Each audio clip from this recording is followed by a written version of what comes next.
Et nous accueillons le président du groupe La France Insoumise à l'Assemblée nationale, Jean-Luc Mélenchon. Bonsoir. Bonsoir, madame. On va évoquer l'élection européenne puisque vous avez dévoilé la liste de la France Insoumise. Mais d'abord, si vous voulez bien, quelques mots sur l'actualité. Emmanuel Macron a lancé hier le grand débat avec les maires normands. Ce débat, ce sera sans vous ? C'est une supercherie et je n'ai pas l'intention de la cautionner. C'est la troisième fois que M. Macron nous fait le coup du grand débat. Il a d'abord fait le grand débat sur les Outre-mer. Il ne s'est strictement rien passé, sinon la plus grande insurrection citoyenne qu'on ait vue depuis 30 ans à La Réunion. Ensuite, il y a eu le grand débat sur l'Europe, annoncé à son de trompe. On devait en avoir de tous les côtés. Personne ne s'en souvient. Et non seulement il ne s'est rien passé, mais le peu qui s'est passé, c'était pire qu'avant. C'est-à-dire qu'il a décidé, par exemple, la semaine prochaine, vous allez faire un titre où vous allez annoncer que on va signer un traité avec l'Allemagne. Aucun parlementaire n'a lu le moindre trace de ce traité. Mais sur ce débat, est-ce que c'est cohérent de rejeter un débat ? Ah, mais je ne rejette pas le débat. D'ailleurs, je vous donne ma contribution, là, voilà. Et c'est la vie en commun, je l'ai lu oui, déjà. Il y a 7 millions de Français qui l'ont déposé avec un bulletin de vote. C'était il y a 18 mois, Madame Lapix. Écoutez, franchement, vous écoutez le bonhomme et il vous dit bon, de toute façon, je ne vais pas changer de cap. Mais à la fin, je vous dirai les conclusions que je tire de ce que vous m'avez dit. Enfin, c'est plus que jamais une attitude monarchique. Vous avez vu les sujets ? Il a dit, oui, et alors il a dit hier justement qu'il y avait une ouverture sur le retour de l'ISF. Jusque-là, la porte était fermée. Est-ce que si tout d'un coup il revient sur l'ISF, vous dites chiche ? Bien sûr, je dirais chiche à tout ce qui va dans mon sens, d'où que ça vienne, qu'on se le dise. Mais tout de même, vous avez regardé comme moi les thèmes. Alors il y a la fiscalité, l'écologie et les institutions. Mais d'habitude, quand on fait ça... La citoyenneté, la démocratie. Quand on fait ça fait partie des choses très important. que les Gilets jaunes ont demandé. Oui, mais ce n'est pas un grand bavardage dont on a besoin. Ce n'est pas d'un grand blabla. C'est de la possibilité de pouvoir décider de tels sujets. D'habitude, ça se tranche dans une élection. C'est la raison pour laquelle j'avais été conduit à dire, puisque vous dites « je ne changerai pas de cap ». Très bien, il l'a dit, n'est-ce pas ? Il l'a redit là. Alors, ça veut dire quoi ? Donc, on va continuer à donner, c'est sa façon, lui, de voir le monde. La finance, d'abord. Pas les salaires d'abord. Moi, je crois qu'il faut augmenter le SMIC et les salaires. Pas l'investissement pour faire la transition écologique. Madame Lapix, vous avez des enfants petits, moi j'ai des petits-enfants. On est tous intéressés à la suite des événements. Donc, il faut à tout prix se mettre à faire la transition écologique. Est-ce que vous savez qu'il nous manque tous les ans 25 milliards pour être juste alignés sur la somme qu'il faudrait donner pour lutter contre le changement climatique. Dans ces circonstances, vous appelez les Gilets jaunes à poursuivre les manifestations malgré la violence, y compris celles qu'ils subissent. Hier, on a diffusé un sujet sur les flashballs. Vous appelez à maintenir ces manifestations qui parfois dégénèrent ? Moi, je n'aurais pas l'imprudence d'appeler à quoi que ce soit. Parce que c'est un mouvement qui a son autonomie et qui décide tout seul. Et bon, donc, par conséquent, vous encouragez depuis le début du mouvement ces manifestations. Ah oui, donc ça, vous continuez à encourager. Certainement, vous voulez que sans aucun doute. Et je pense que la semaine dernière, la preuve a été faite que quand on est très nombreux, le nombre submerge, y compris les violents. Car la violence est une erreur absolue dans la conduite d'un mouvement.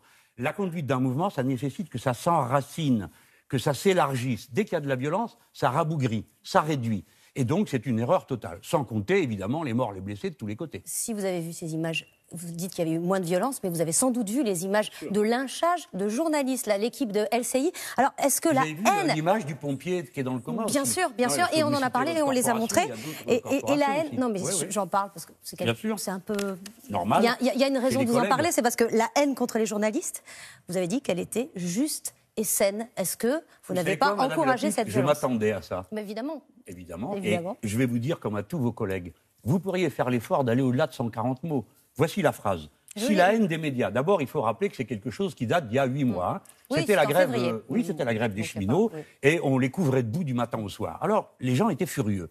Et je leur ai dit, si la haine des médias et de ceux qui les animent est juste et saine, parce que c'est pas bien d'embrasser la main qui vous frappe. Moi, je n'ai jamais proposé ça.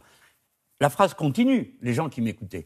Elle ne doit pas vous empêcher de réfléchir et de penser notre rapport à eux comme une question qui doit se traiter rationnellement. Alors, personnellement, je m'en fiche, Madame Lapix, mais je ne voudrais pas qu'à la faveur de votre phrase, des gens puissent croire que je donne comme consigne de haïr les journalistes, parce que ce n'est pas ma position. Et je ne suis pas pour qu'il y ait quelque violence que ce soit. Et en ce qui concerne les journalistes... C'est une clarification. Non, ce n'est pas une clarification. Il n'y a que dans votre esprit que c'était confus. Et moi, j'ai fait une proposition. Ben oui, si vous faites des citations tronquées, vous pouvez que vous tromper. Je peux citer toute la phrase, mais j'ai fait une proposition qui a été de dire, si on n'est pas content d'un traitement médiatique, il faut créer un conseil déontologique des médias où on peut aller protester. Il n'y aura pas d'amende, je vous promets.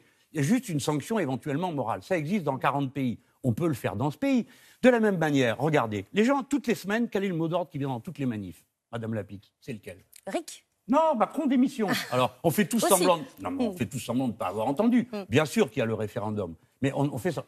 Il faudrait qu'il y ait une sortie positive. Qu'est-ce qu'on doit apprendre au XXIe siècle? On a besoin d'institutions stables et on a besoin que le peuple puisse intervenir quand il le juge. Vous disiez que votre programme, il datait d'à peine il y a un mois et demi. L'élection d'Emmanuel Macron, elle date aussi d'à peine il y a un an et demi. C'est bien ce que je suis en train de dire. Essayons de trouver des idées innovantes. Si on veut que les gens puissent intervenir par rapport à un élu, notamment pour dire « ça va, on t'a assez vu », il faut qu'ils puissent organiser un référendum plutôt que d'aller se battre dans la rue ou je ne sais pas quoi. Ça ne vous paraît pas une idée plus positive?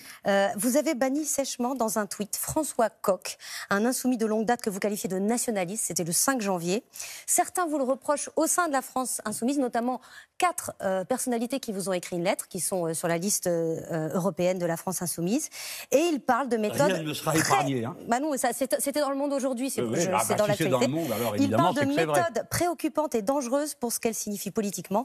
La possibilité de disposer unilatéralement du sort politique d'un camarade hors de tout cadre collectif.